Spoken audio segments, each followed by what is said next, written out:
To gain control of the Coral Sea, Japanese command sent a naval force to Tulagi Island.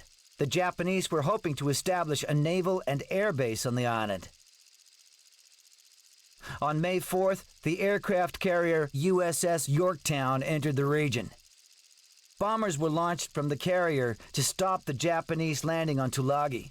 Around noon, the pilots noticed several enemy hydroplanes. Yorktown fighters were sent to search and destroy them.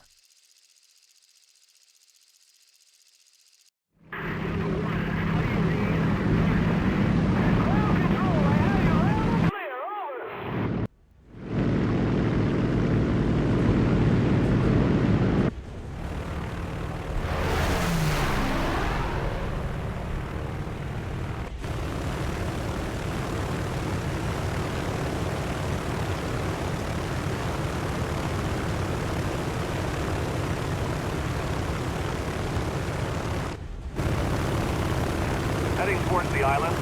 Maintain vigilance. The planes that attacked our bombers could be anywhere.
I see them.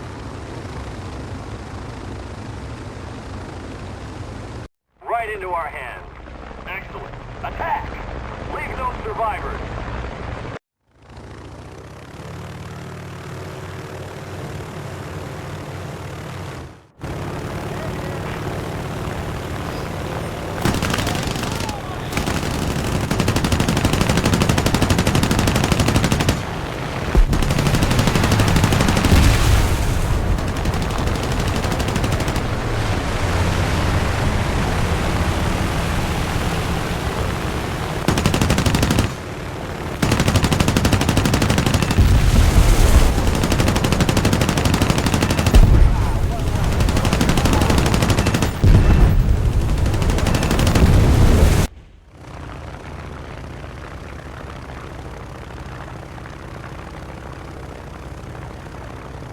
I think that's it. Yorktown, this is Lieutenant Fenton. Do you read me? I copy, Lieutenant. Reporting the situation. Enemy planes destroyed. Repeat, enemy hydroplanes destroyed. Roger that. Great job. The ship is leaving the island. Looks like she's alone. Let's stay a while. Attack the deck.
Looks like it.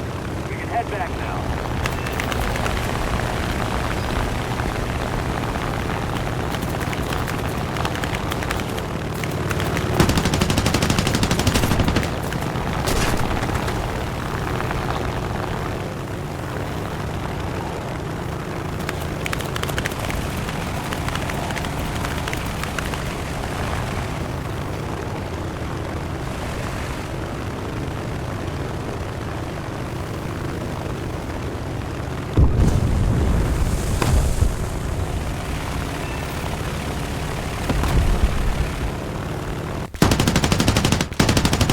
Conduct of the air group personnel cannot be praised too highly.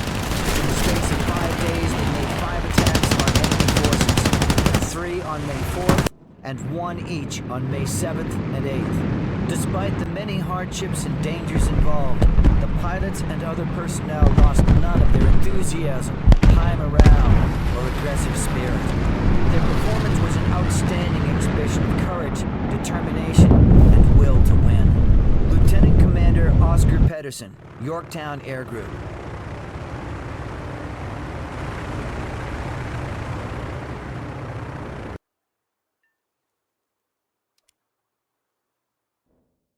On May 6, 1942, after completing the landing operation in Tulagi, the Japanese aircraft carrier Shoho returned to the theater of war. She was followed by ships, which were headed towards Port Moresby. U.S. carriers Lexington and Yorktown, located further south, were searching desperately for the enemy fleet. On the morning of May 7, one of the U.S. pilots detected Japanese ships off the coast of Mishima. Lexington and Yorktown carriers immediately launched an airstrike.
was one hell of a battle. One carrier down. That'll teach them a lesson. Good job, guys.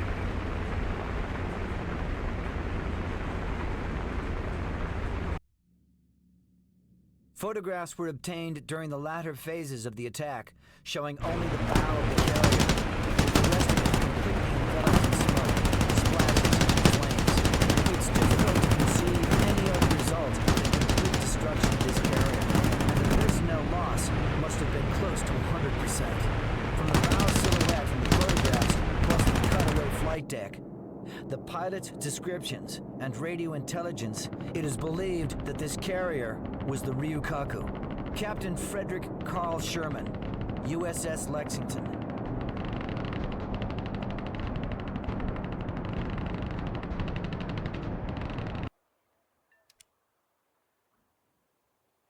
June 4, 1942. Japanese forces start their operation to occupy Midway Island. A surprise attack was key to the operation's success. However, Commander-in-Chief for Pacific Ocean Areas, Admiral Chester W. Nimitz, began preparations to defend Midway several months previously, basing his decision on intelligence data.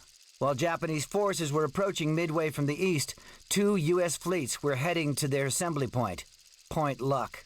On June 4, several minutes before Midway radar alerted of the incoming attack, PBY pilot Lieutenant 80 noticed the Japanese carrier fleet. His message read, 2 carriers and battleships bearing 320 degrees, distance 180, course 135, speed 25 knots. Immediately after his message arrived, the U.S. forces started positioning themselves for the attack. Japanese fleet outnumbered the U.S. forces, so fleet commanders Fletcher and Spruance agreed it was crucial to launch an all-out attack as soon as possible.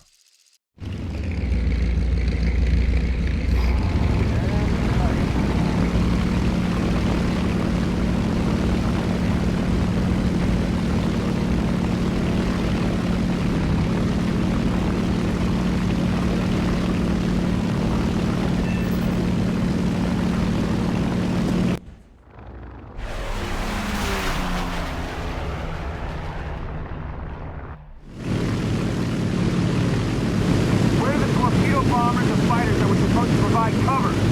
So we were supposed to fly together. Communications were lost. We have to fly on our own. Keep the formation, guys. The Japanese fleet must be close by.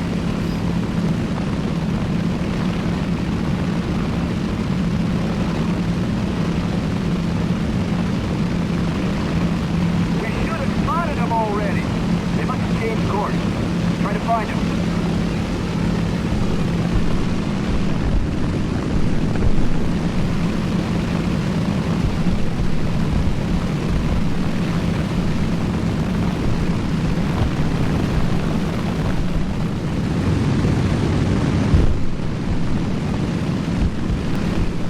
Captain, we're running low on fuel.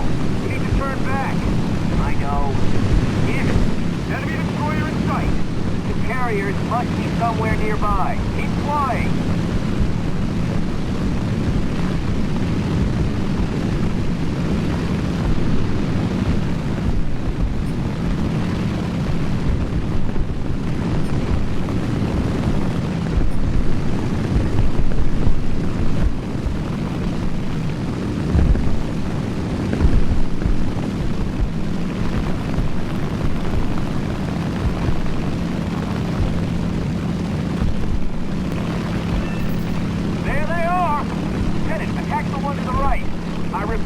Target the carrier to the right. We'll take care of the rest. Let's give him hell, guys!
that good, or was that just luck? Time will tell.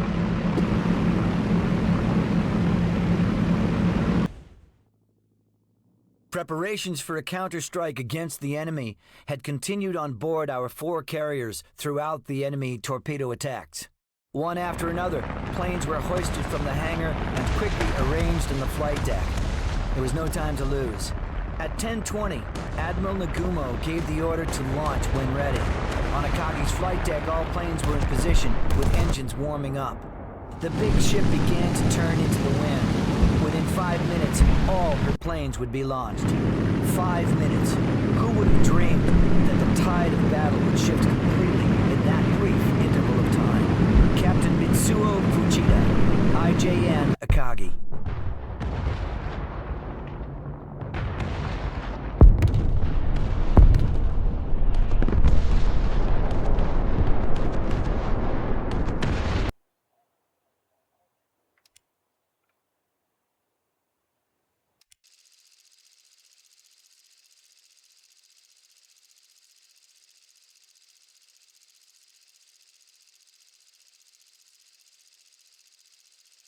Both Japanese counterstrikes hit the same aircraft carrier.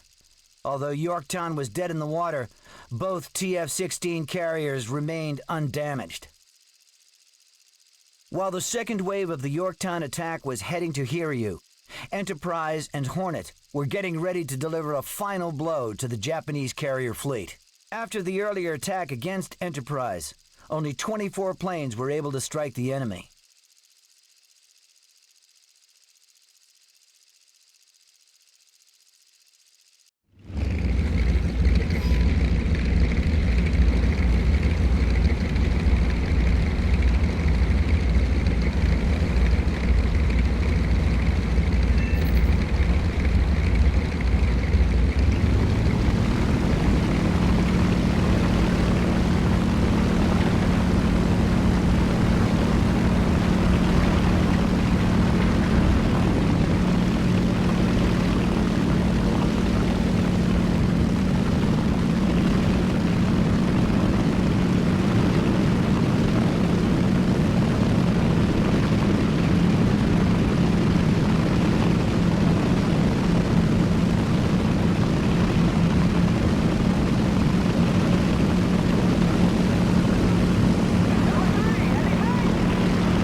Without cover again?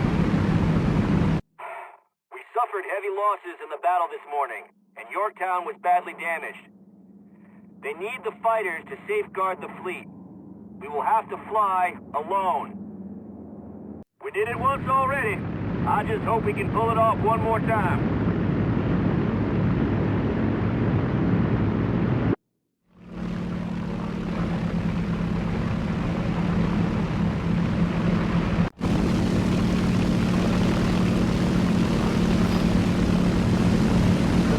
Remember the plan. Do what we did this morning. Attack with the sun behind us and take their defense by surprise.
Target the carrier and launch the attack.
one. You think we got it? It took at least 3 bombs. When we were flying off, I saw it burning. Yeah, then it's done for.